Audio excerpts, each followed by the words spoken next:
Hello guys! ఈరోజు మా dinner ఎలా ప్లాన్ చేసుకున్నామో ఈ వీడియోలో చూపిస్తా. సో, ఫస్ట్ వచ్చేసి ఒక ప్యాన్‌లో ఆలివ్ ఆయిల్ ఏసుకొని, అందులో జీలకర్ర, ఆవాలేసుకొని ఆల్రెడీ బాయిల్ చేసుకున్న బఠానీ వేసా. అందులోనే కొంచెం salt, curry leaves and paprika add చేసుకున్నా. నా దగ్గర వైట్ చనా లేకపోవడం వల్ల నేను బఠానీ యూజ్ చేశా. దాని రీప్లేస్‌మెంట్‌గా మీరు అవుంటే అవి యాడ్ చేసుకోవచ్చు. అండ్ నెక్స్ట్ వచ్చేసి నెక్స్ట్ బౌల్‌లో పన్నీర్‌లో salt, pepper, turmeric, chilli powder ఏసి మిక్స్ చేసుకొని దీన్ని కూడా ఒక ప్యాన్‌లో ఆలివ్ ఆయిల్ ఏసి అందులోనే ఫ్రై చేసుకున్నాను. సో, ఇది కొంచెం నేను ఎక్కువ ఫ్రై చేసేసాను ఫ్లేమ్ చూసుకోకుండా.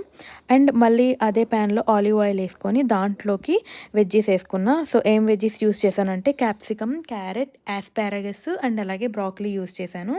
యూజ్ చేసి ఇందులోనే కొంచెం సాల్ట్ ఏసి మూత పెట్టుకొని బాయిల్ చేసుకున్నా. సో, ఆ స్టీమ్ వల్ల కొంచెం బాగా కుక్ అవుతదని. అండ్ నేను దీంట్లో లాస్ట్‌లో ఏం చేశానంటే చిల్లీ పౌడర్ యాడ్ చేసుకున్నా. మీరు కావాలంటే ఇంకేమన్నా కూడా యాడ్ చేసుకోవచ్చు అడిషనల్‌గా మీకు నచ్చినట్టు. నెక్స్ట్ వచ్చేసి ఫ్లేవర్ రైస్ చేసుకున్నా. ఇది కూడా చాలా సింపుల్‌గా చేసుకున్న ఫ్లేవర్ రైసు.